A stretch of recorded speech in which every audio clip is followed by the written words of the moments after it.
Welcome once again to another episode of Working with Gen Z. This is a podcast where we look at all the different dimensions of the Gen Z generation, both professionally and personally. What inspires them, what motivates them.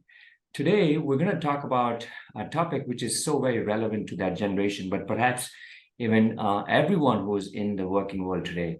And we're going to explore the concept of how do you design or how do you actually look for a meaningful career in a time where so much is changing? So much is changing on the outside with all the things that we've experienced from the pandemic and now the disruption of AI and ChatGPT and the fear of so many jobs actually going to be kind of going away, sort of the one prediction that's there.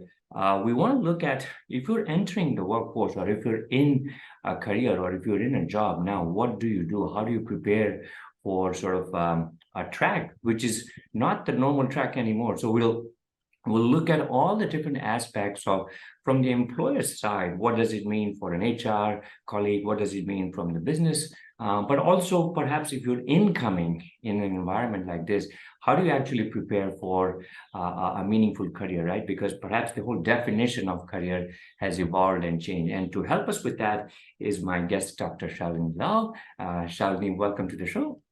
Yeah, thank you, Nikhil. Delighted to be here. Excellent. And so, friends, as we've done before I start, I want to read out a brief background of Shalini and all the rich experience that she comes with. So, Dr. Shalini is based out of Delhi, and she's founder and the CEO of a company called Uncube, and an education and advisory firm around the future of work. She works with several leadership teams to build the leadership styles, cultures, and organization structures that support innovation and agility.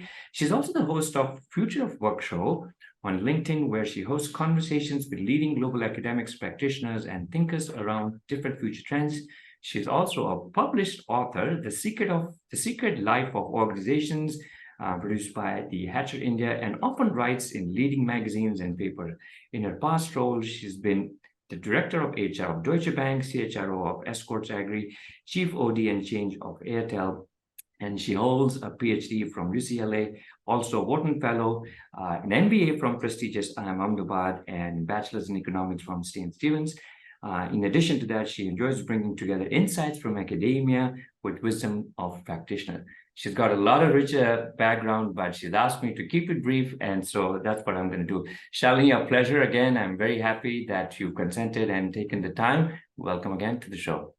Thank you, Nikhil. Really, really happy to be here with you today. Lovely. So, Shalini, before we dive in, I know I've got a lot of questions. Once again, before we move into the questions, can you say a little more about yourself and just the work that you do? I've read a brief background about yourself, but perhaps if you can for our viewers. Oh, yeah. Thank you. Thank you so much.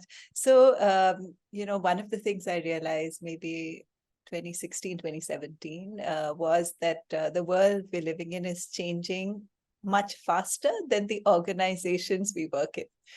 And that was, frankly, the idea with which I started off on my own, because I felt that that's going to mean we're going to need new management practices, new people practices, new leadership styles, new ways of making organizations much more nimble, adaptive, innovative than anything that was needed in the past.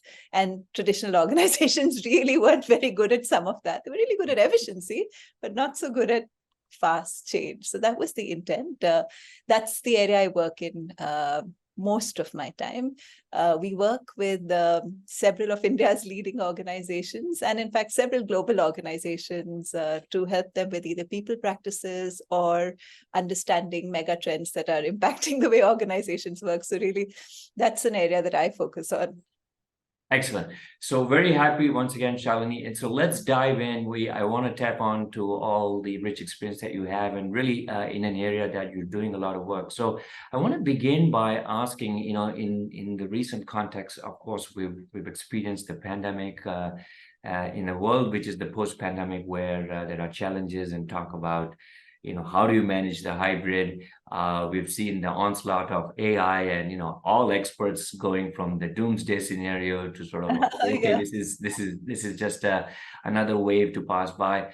Lots been happening, right? And of course, who can forget? And we're seeing even now where the great resignation, the quiet quitting, now the loud quitting, and so much of that is happening. So fundamentally, the contract or the equation from the employer to the employer has changed dramatically. Now, that's one part of the story. But if you're now inside, right, and trying to recruit and get good talent, right, you really have an added burden of, how do you make this happen? And of course, there are stories. But I want to kind of hear from you first, just to understand, how would you say, from all the work that you're doing, that how have careers evolved, right? Because perhaps the one definition of careers, maybe I don't know, a decade or two a decade ago was a little more predictable or stable, to say that, hey, if I got out of my college and maybe I took that degree and I could ride through a career for maybe next 2 to 3 decades. But I don't think that can hold true anymore. It's not true anymore, right? So, maybe share some insights on how would you say, the whole concept of career itself has evolved. Yeah, Nikhil, actually, careers are changing so fundamentally, and that's a huge challenge both for organizations and, frankly, for individuals who are working with organizations. So, just as a data point, the World Economic Forum does this annual report. Actually, not every year, but this year they did, on Sure. the future of jobs, and that came out in May. And about 50% of most roles are going to change in content over the next 5 years. So that's a lot. That's a lot of change. Yeah. Careers, as you rightly said, as we used to think about even a decade ago, were far more stable, where you sort of knew what would happen in a particular role. But today, with the content of that role itself, dramatically shifting, and 50% is an expectation. My own sense is it's going to be a little more than 50% at the rate at which things are changing. What do you actually prepare people for? Because the role may not exist, the business may not exist. Even if the business exists, the role exists, the way the role actually works is going to be quite different. We're not exactly sure how to predict the evolution of a particular role. A lot of it is impacted by technology. I think most of us who work in organizations or with organizations would have a hard time predicting that, say, in 2027, what will be the big technologies which will be, creating shifts. So it's really, really hard to predict a lot of, stuff around what jobs are going to look like. And that's a big challenge that organizations are facing. In fact, we've worked with some big clients to redefine careers and roles for the future. So we find the time horizon we can work with is no more than 3 years if it is, any tech-related business.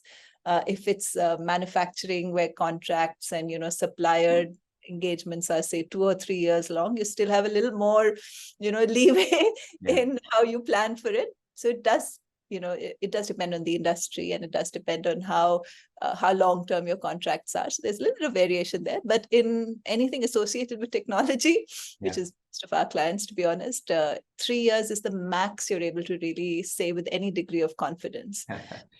No, I have very true and very interesting, because you're absolutely right. I think in a sector like manufacturing, I mean, there's just such a large shortage anyway, and now you have all this added stuff that we've been talking about or reading about with automation and AI and so on. So let's kind of double click this a little deeper to say that now, if you're, and I'm going to ask this a little more generally, like if you're an employer who wants to say, hey, listen, I want to be the employer of choice, right?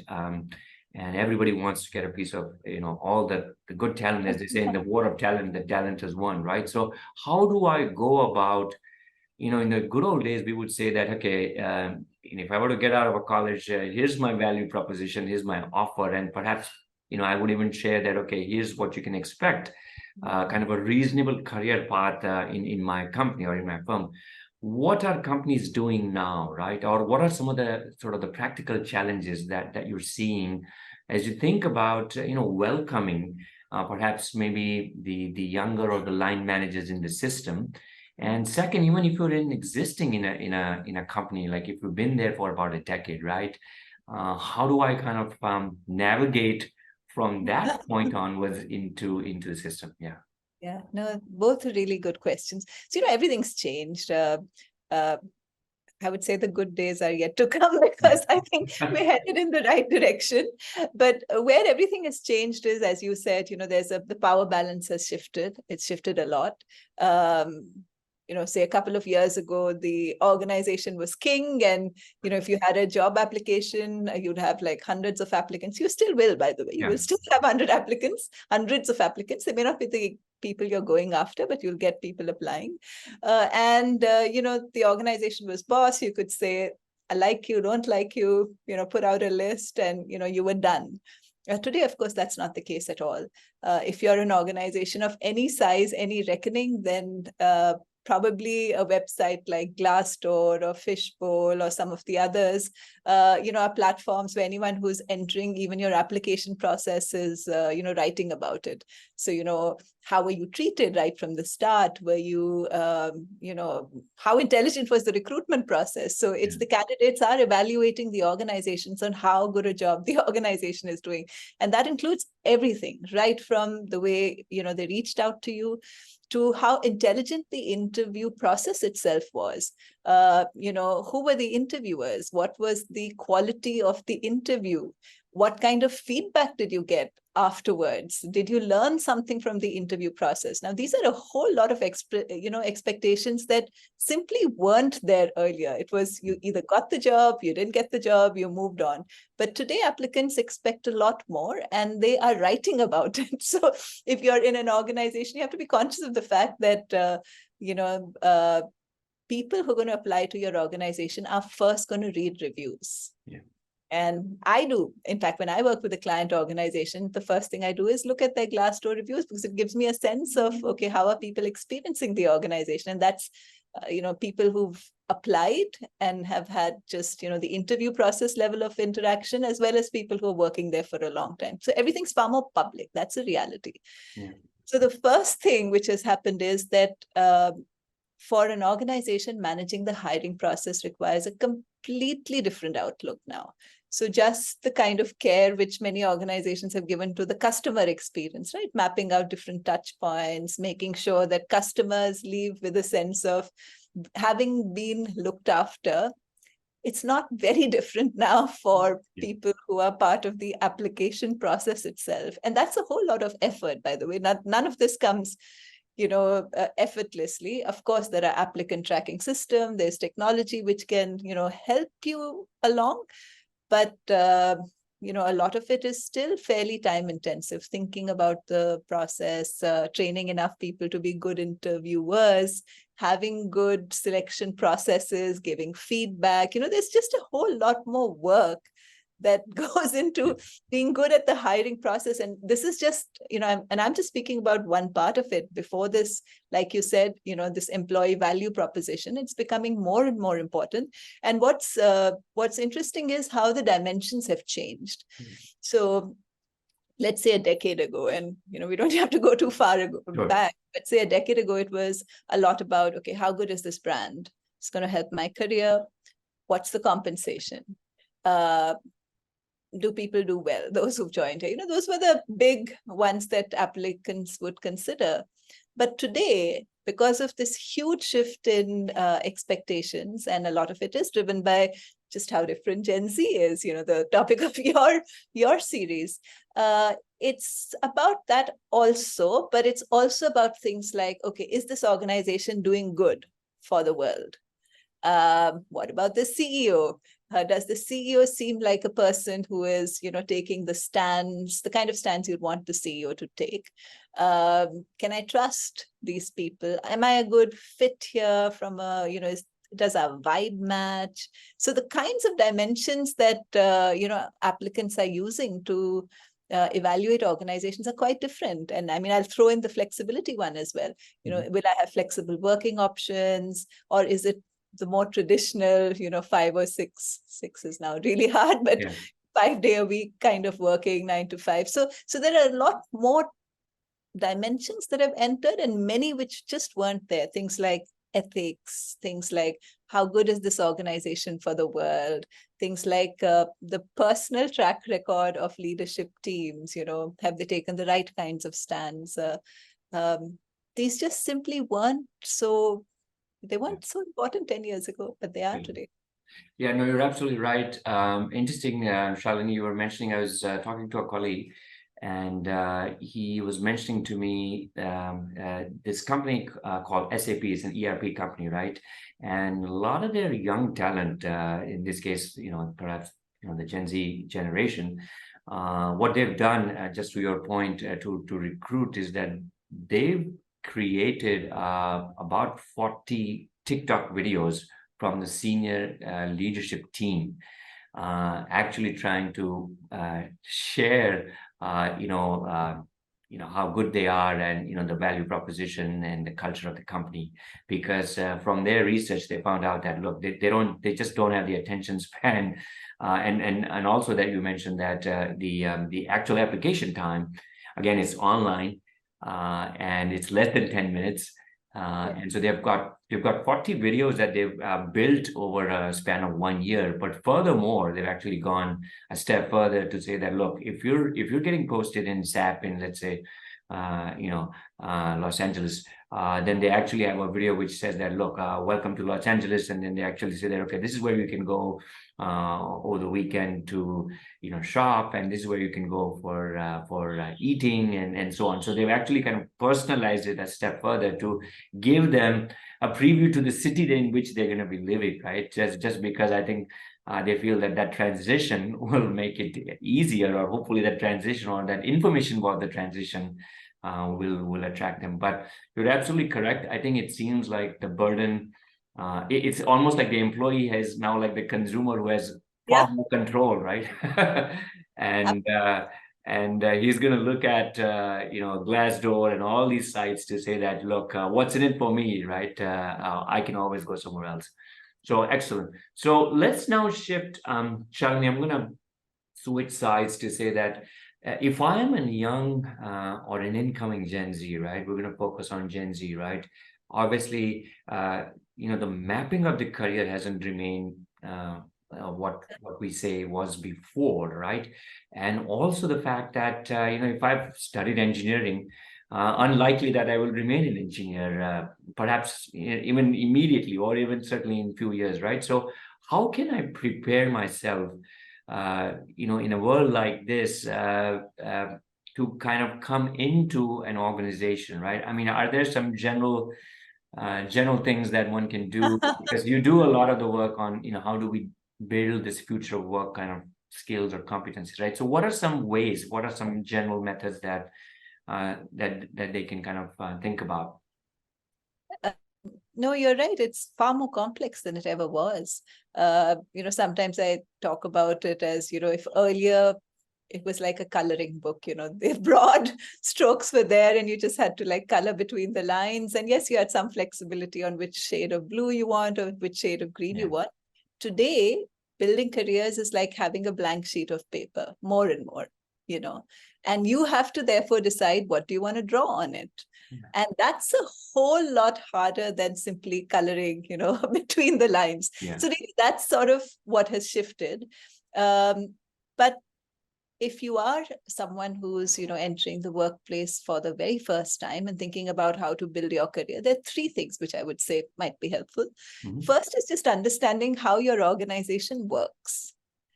And this is important because the reality is that unless you have someone in your family or, someone to guide you through the process of just understanding how organizations work, reading into even, what's going to be valued here, what's going to get me promoted, what are things that really matter here, and how they're different maybe from another organization that my friend works at. So this whole piece of reading into your organization, it's not a skill that is natural to a lot of people. It certainly wasn't for me. In fact, our whole book, Secret Life of Organizations, is just about how do you read organizations. That's what it is. Okay. And for young professionals. So there's that. That's step number one.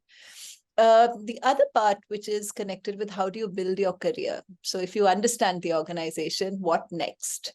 The future skills actually map into two broad buckets. Of course, different people have used different buckets, but I'll say the ones which I find most helpful to think about.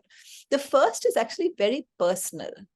It's things like understanding myself, understanding where do I shine the brightest. I mean, you and I are not the same. No two people are the same. Environments which bring out the best in you might be different from the environments that bring out the best in me. The kinds of jobs that, you may excel at might be different from the jobs I may excel at.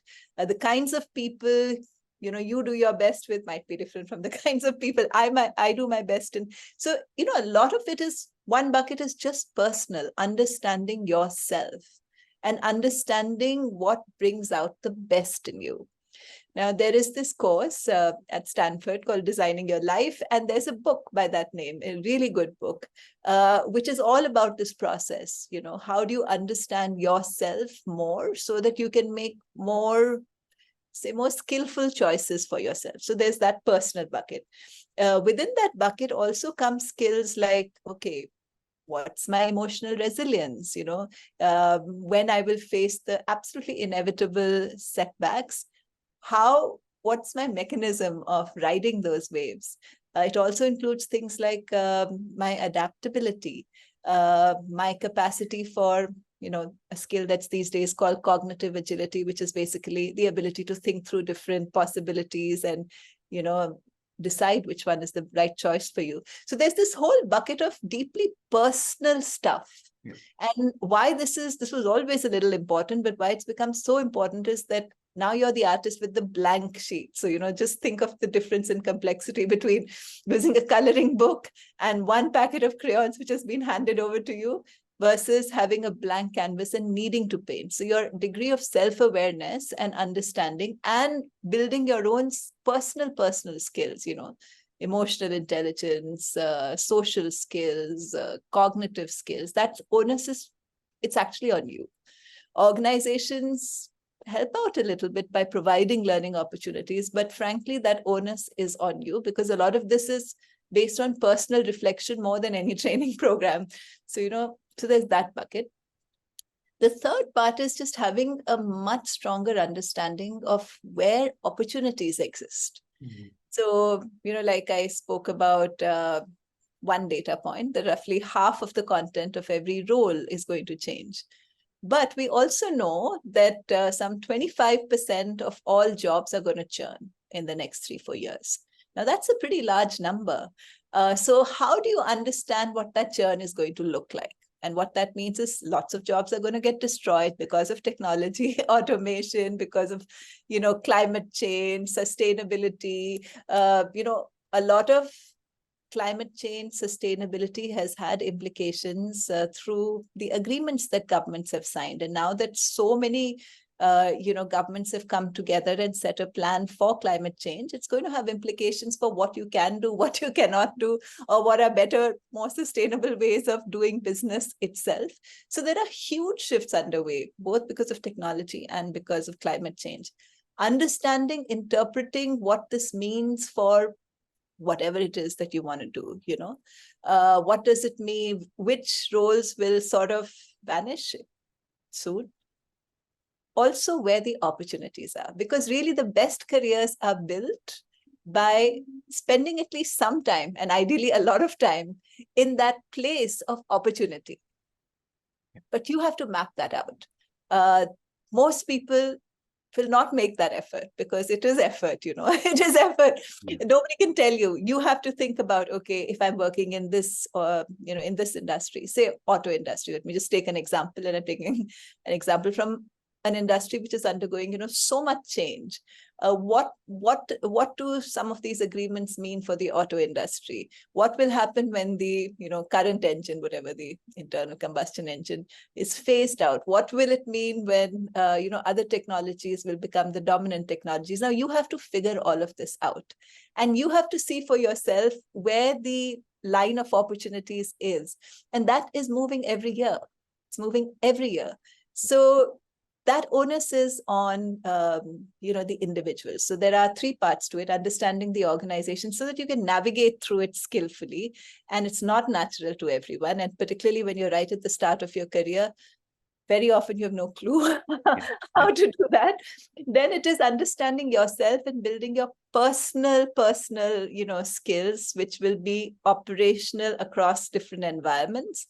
And finally, it's about understanding where the world is headed and what's that line of opportunity that's opening up. That's the super exciting part. Yeah. It's much more complicated. I really have to admit, it's far more complicated. Also, Yeah. more Yeah. Sorry, please. far more potentially satisfying. Yeah, no, amazing. Well, I look, Shalini, I hope that there was so much packed in there, and I would say that all 3 points, right? I mean, what invaluable sort of observation or advice. When you look at the first one, which is looking at your organization, I think at least in our Indian context, we can say, and I'm sure you'll appreciate, right, as an IIM alumni, right, the madness that we have. Oh, I want to go for those consulting companies, and I have to go for those big four companies, or that the next e-com wave, whichever wave that we're trying to kind of ride, beating out the guy next to me or the person next to me. I think those days. Hopefully, people are kind of growing from that to say that maybe the story doesn't always end the way they had foreseen, and so there's a lot of merit in kind of looking within, looking beyond, right? Looking at the culture, looking at leadership, looking at some of the practices, and as much as one can do, right? Talking to alumni, talking and reading their reports online. So I think excellent advice there. But I really, really, really like what you mentioned about the self-awareness. I think that's the piece, perhaps all of us, right? I think we've seen in our line of work that even folks, when they reach mid-career point, simply aren't or don't have that level of awareness. So if the Gen Z generation, if they're listening, and if they're, if they can kind of build that in upfront, right, how valuable that can be for them, right? Not just as they enter into the workforce, but just as the leader that they will become, and how that will help them to lead teams, how that will help them to kind of know that, hey, am I better off doing a task by myself, or will I enjoy leading a team? Yeah. It's not meant for everybody, and so I think that's a really good advice. I hope that that takes effort, that takes time. So I hope that people can now invest some time in it. And third, also, I think that's the part, Shalini, again, perhaps even at the senior most level, we often don't see colleagues kind of reading the signals, right? I mean, it's almost like they're on an autopilot, or they get into what I call competency traps. In other words, they keep doing, they enjoy what they do, and they do more of it, and that's just, they fall into that. They don't consciously see a world outside of that. So 3 excellent tips. Really like that. I want to ask a couple more questions as a way to sort of close out our conversation. One is, Shalini, you worked and seen leaders at all different levels, right? Let us talk briefly, just to shift gears. You have a Gen Z who's got a very different context, right? From the climate crisis to the pandemic to the fake news and all the world that they're in. And you have at least a minimum of 3 generations in the workplace now. I mean, 4 in some cases, or even 5, but 4 for sure, where you have Generation X, Generation Y, Boomer generation. Many of those folks are working longer. What do you see, like, where is sort of the mismatch, if you will, in terms of the expectations from both sides, right? Just whatever that you can share. I know that we can peel this a little more, but from what you've seen working at different levels, and in the context of Gen Z, right? I mean, how do you see, where the expectations get lost, like perhaps when they come in, and from also this side. So anything that you can share there? I think it's a huge challenge, to be honest. It's a huge challenge across Yeah. so many organizations. I mean, just over the next few days, I'm doing work for a really successful and an excellent client who works in the financial services industry. A wonderful company, really. Highest respect for the leadership and everyone. But you can't take away the fact that, those who are in leadership positions are there because for a large part of their life, they made work their topmost priority. It was about sacrificing a lot to get there. Yeah. That was the, that's how you did it. That's how you did it. You were not asking questions of, okay, necessarily, how am I making a meaningful life? Yeah. As you were asking different questions. It was, almost like am I making a life or a living? And I think that's the big shift that many people who started off earlier, I know I did much earlier, it was all about making a living, and that was number one priority. And everything else, because that was the gateway to everything else, right? If you made a living, then you could have a house, a home, raise a family, blah blah blah, all of that. But today's new entrants, Gen Z, is a lot about this effort reward issue. When I join an organization, if I put in that much effort, what am I getting out of it? And what am I getting out of it, in the context of my whole life? So it's a very different, almost scale that's being used. You spoke about 3 generations, and the number of leaders who tell me that actually now the generation is shifting every 3-4 years. And what they mean by that is that the expectations that people come with when they're starting out have shifted even in the last 3-4 years. So this is the big shift, people who are in leadership roles, even people with 10 years of work experience, which, it's a lot by some standards, it's not a lot by, it's all relative, right? But even people who started careers, say 10 years ago, had far more of the, okay, this is the game, we're going to play the game, we're going to make a living, that kind of orientation, and we're going to work whatever it takes. You want to call us on weekends, we don't necessarily like it, but it's par for the course, right? So but that's not the case anymore. It's not the case at all anymore. And I can tell you that just 2 days ago, I was having a conversation with someone with exactly this 10 years of experience, really struggling to work with people who feel that after 6:30, it's their personal time. And they should not be disturbed, which is, by the way, a view that I also understand really, really well. I think it, and you use another lens, and that makes a lot of sense as well. So there are 2 ways of looking at life that both make sense in their own way, but they're different. They're different. And organizations are, trying to find, okay, so what do we do about it? We need Gen Z, because that's where 70% of our organization lies, which is true of so many organizations in India, particularly anyone related to tech. But we don't get them.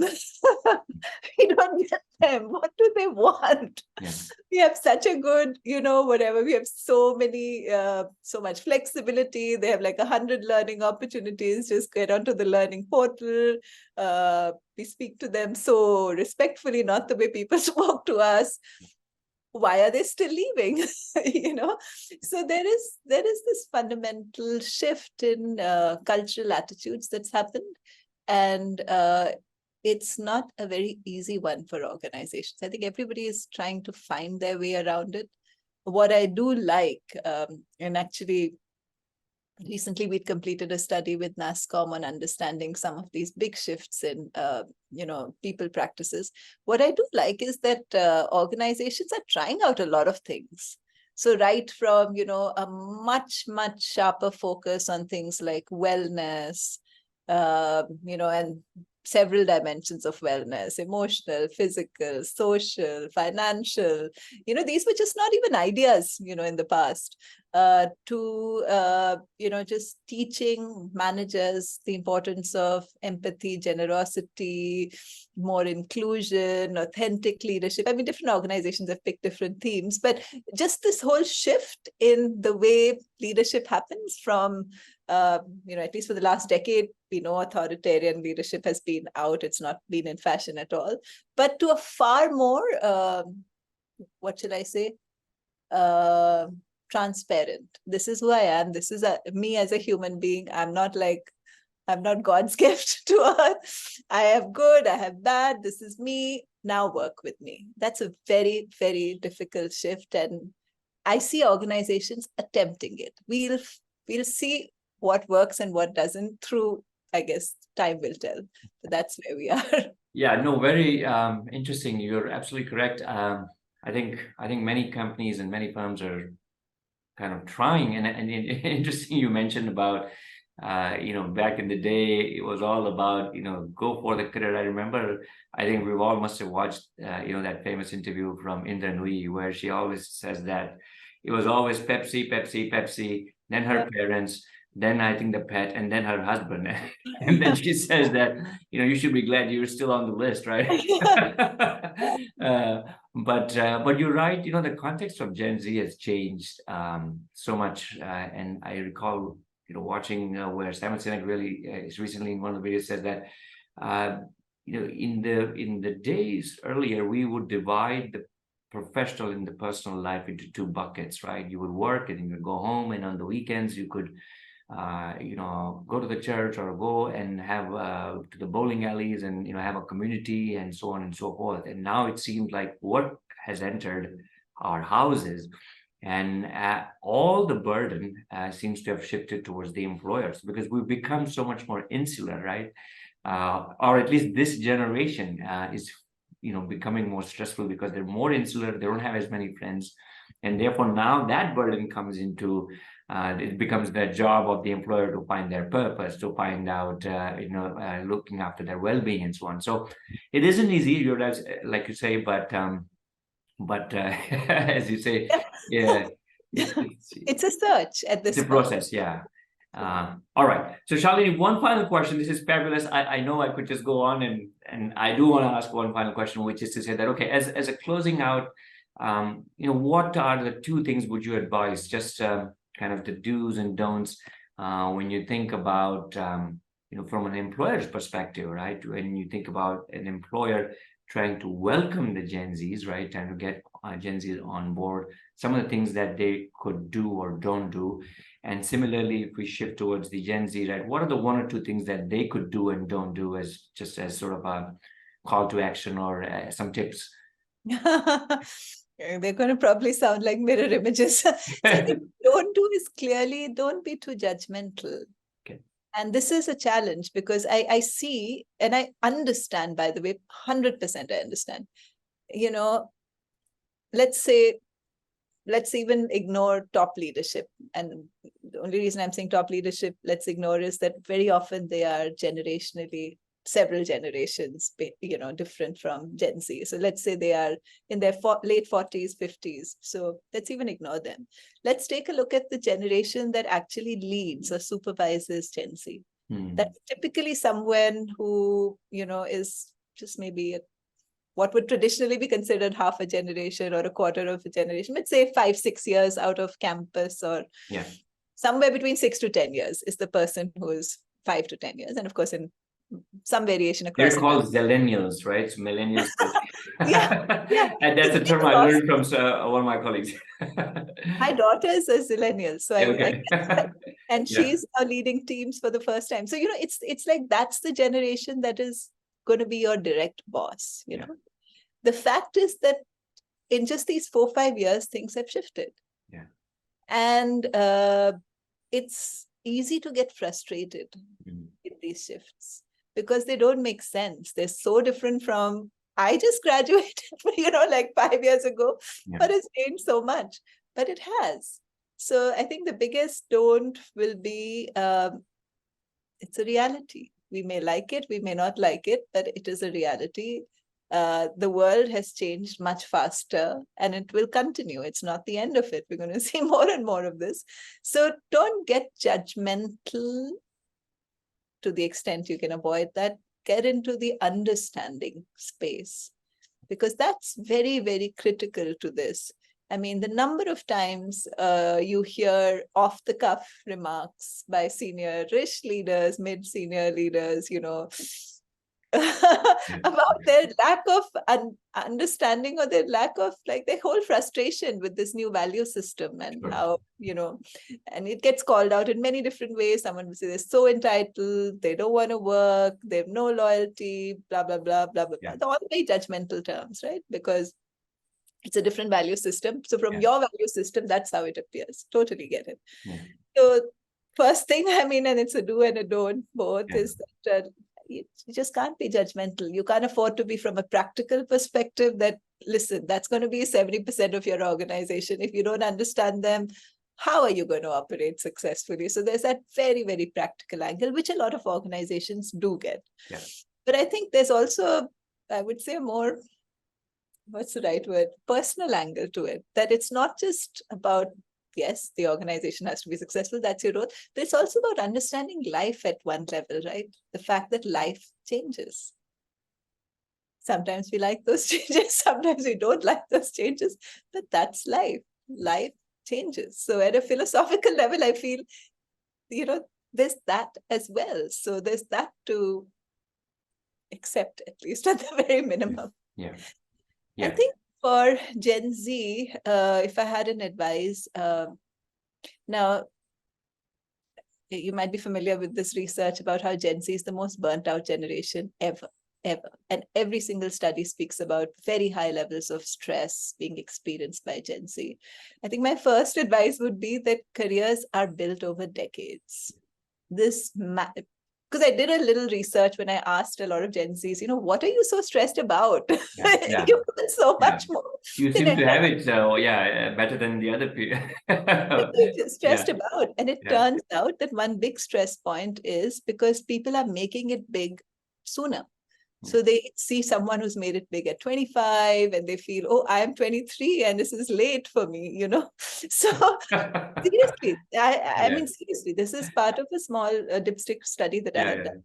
So there are much higher levels of stress in Gen Z than any other generation. That's the reality. And it comes from this feeling of I'm being left behind. So my biggest advice would be, it takes decades. Careers are built over decades. It's a marathon. It's not a sprint. Take your time, enjoy life. Enjoy the process. It'll reveal itself if you're sensitive enough, if you're inquisitive enough, if you do sort of the work, it'll reveal itself.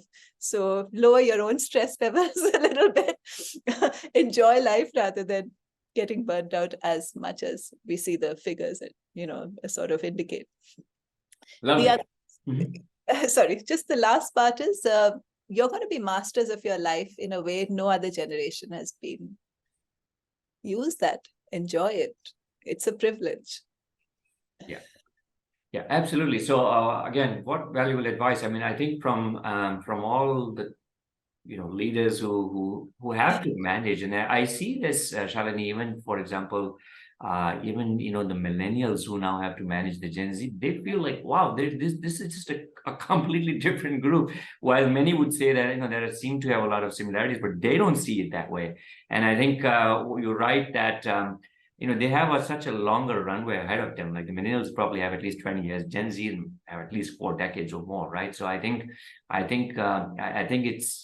makes a lot of sense for them to take the effort to kind of get to know them, right? As opposed to someone said that if you Google and put the most narcissistic, you'll see millennials, and if you put the most stressed out, you'll see. So some of the stereotypes are all kind of created, right? They are stereotypes, right? So I think good advice where get to know yourself, but be careful about the stereotypes. I like that. And again, on the Gen Z, I really hope people are listening and to the point that we made, which is that it isn't going to be the end of the world, right? I mean, I think at 25, if you haven't gotten that $1 million valuation or whatever that you're looking for, right? I think there's sufficient time, right? Let's not try and boil the ocean. I mean, you got a good amount of runway ahead of you, and I think that's good advice, because really, look, that brings in some of these sort of the stress that we see is brought on, right? And it just good advice, right? So I think invaluable. Any last words, Shalin? This has been fabulous. I really, really enjoyed it. Anything else is just any comments? No, Nikhil, you've been such a great host. Thank you for having me. I think I really hope a lot of people do get to hear our conversations. I love the points that you brought out. I think Gen Z is so spectacularly poised. I personally feel that as a parent of a millennial and a parent of a Gen Z, Yeah, I have two. It's such a joy. It's such yeah, a joy. I mean, I think the one thing our generation did well, I would say, is raise good kids. So we yeah, can't at the same time be proud of them in one context and in another say, oh no, we don't understand them. So yeah, yeah. There's a you bit know, of a pat on the back, pat on the back for the Generation Xers, and they there is manage two absolutely, generations, right? absolutely. The parents and the kids on one side. Yeah, yeah, yeah, Just want to wish all your listeners really good luck. Enjoy careers and actually enjoy work and life. yeah, And it can be done. yeah. Fabulous. So this has been one great episode, Shalini. Thank you once again, and great advice as a way to close out to say that enjoy life and enjoy work. Right? I think that's just a perspective we have to build, and I think if we can do that, life is so much more bigger, right, than just work, and also personally, right? So I think we have it within us to kind of make it that way, right? Whether you're a Gen Z or any other generation. So thank you once again, Shalini. It's been a pleasure. Really, really enjoyed it. And I'm really looking forward to meeting you in person next time in Delhi.